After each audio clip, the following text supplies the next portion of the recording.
Today we have a 2011 Subaru Outback. It's got the 2.5 motor. When the customer's going down the road, it really hums. When you lift the car up in the air, you can see the front tire has some play to it. So it needs a wheel bearing. We're going to show you where that's located and how to do it. I'm going to start out by taking the front tire off. It's 3/4.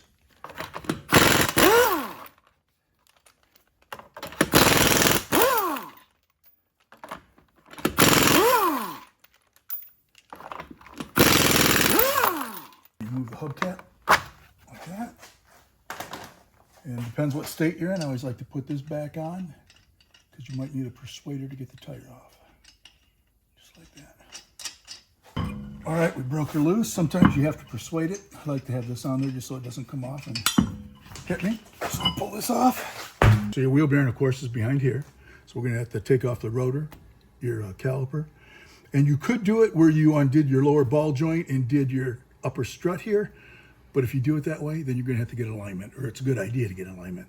So we're just gonna show you a different way of doing it. We're gonna start off by taking the, I believe it's the 14s on the back here, moving our caliper off to the side. We're gonna get our rotor off, and then we're gonna attack the bolts on the back that hold the wheel bearing. So you don't wanna hit your rotor, of course, ever here. That's the braking surface. So you'd either hit it here, don't hit your threads. And since we live in a snow state, you gotta have, I'm gonna put a bolt in here. And I think it's a little 3/8. We're gonna see if we can get it off that way. There we go, it pops it off. Yeah, usually if you smack it with a hammer here or there, it pops off if you're in the south or out west.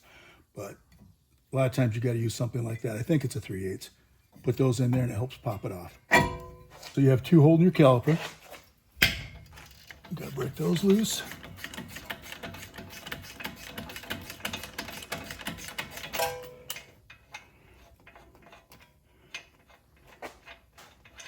There's one, and they're both the same length. You don't have to worry about that. There's one right here up on the top.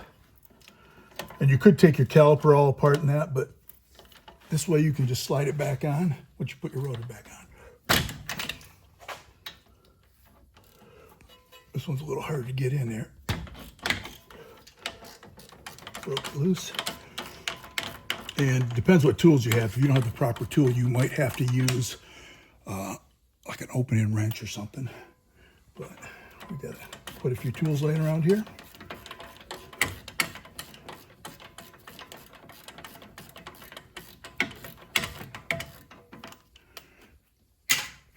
Okay, spinning it out.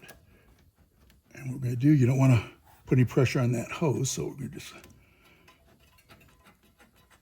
okay, that's the second one. Hold your caliper bracket. Walk it off like that, and just put this back off to the side, and don't put a lot of pressure on that hose, just like that. On your axle nut right here, you can see how it's got that little indentation right there. What it is usually when you put this on the nut, you take a hammer and a screwdriver and you tunk that down so it can't spin off once you torque it to spec. So you got to get in there, make sure that that's out, and then you're ready to remove your 32 nut. Now that's not concaved into there, so it should back right off. Back this off.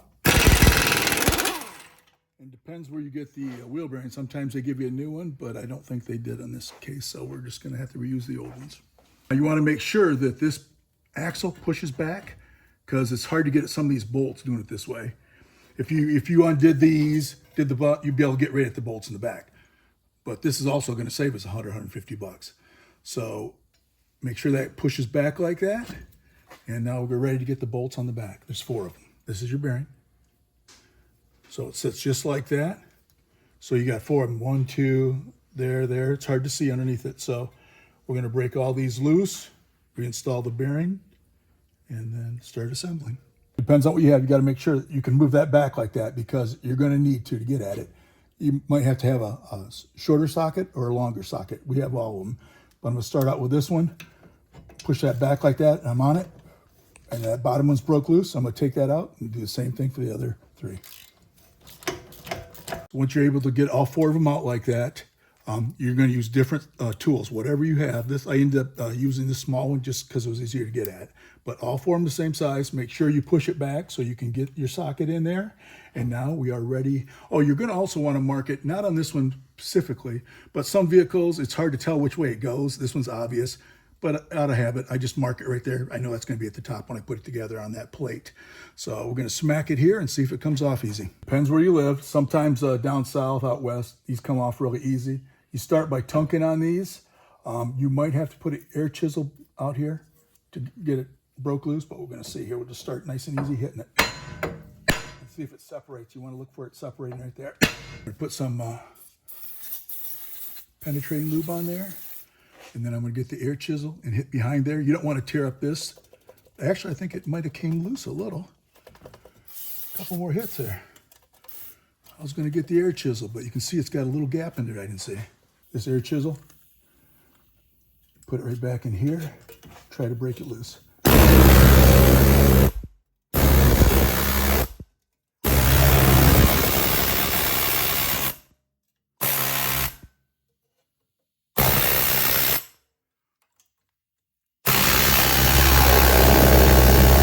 You want to get a good angle, you don't want to tear this backing plate up, but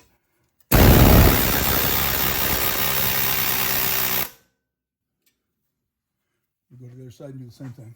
So it depends what tools you have. You might have to use a hand chisel or whatever. You don't want to tear up this backing plate if possible, but if you do, just lay it on the floor and straighten it out. But you can see there's a little gap in there now, so we're going to lubricate it and keep doing the same thing till this bearing comes out. The whole thing came off as one piece like that, so I just got to wiggle that, get that off there, which it'll come off. So I'm going to clean off the front of this with a disc pad, and you're going to clean off this here. But you want to make sure you don't hit your sensor right here. This is your ABS sensor. So you want to make sure you don't hit that and break it. So you could take it off, but if you're careful, you don't need to. Okay, so use a pad like that in here, and then just file this out with whatever you have. Just make sure you don't hit that. Sandpaper, whatever, you want it to be nice and smooth so it sits up there against their flush. You can see I don't have the backing plate on yet, but you want it to sit where it goes up in there, and it's nice and flush, just like that all the way around. Put that out, put the backing plate on. So you want to move this around so it's all lined up. Find the hole, get one of them started in the back there. Yeah, might have to wiggle it around a little to get it started. And you might want to use, since it's limited space on this back, you might want to use like a 1/4-inch drive in socket on this to get back in there easier. And then when you're tightening it up, tighten it up with a 3/8. Your backing plates, right where it's supposed to be. You want to make sure that you get all four of them started. You don't want to tighten one first. You got to be able to wiggle it around just a little so you get them all started. Once they're in, you tighten them up. I believe it's 90 foot-pounds. You'd have to check on that. The important thing is this is supposed to be torqued to 162. So we're going to put this. They didn't give us new nuts, so we're going to have to use the old ones. So we're going to, they didn't give us a new nut, so we're going to use the old one and pack this down. And the important thing is this is supposed to be 162. So what we got to do is get a torque wrench on it right now, make sure it's at 162, and then we're going to peen this over so it doesn't back off. You want to get it on something that's hitting, you could do this on the ground or whatever. This is set for 162. And now it's torqued to spec. See that we pulled that up? All you're going to do is take a screwdriver, get right in the middle of that slot, smack it like that, and that's just a safety precaution so the nut can't back off. But there's really no place for it to go. So that's all you need to do. In a perfect world, you can just slide this back on there, just like we did. Sometimes you have to take it apart because you can't get the shoes together. It doesn't line up. But this one worked out good. You just push that on like that. Now we're going to do the 2/17s in the back that hold your caliper bracket back here, which I don't know if you can see it. I'm trying to stay out of the way. Like that. I've already started them.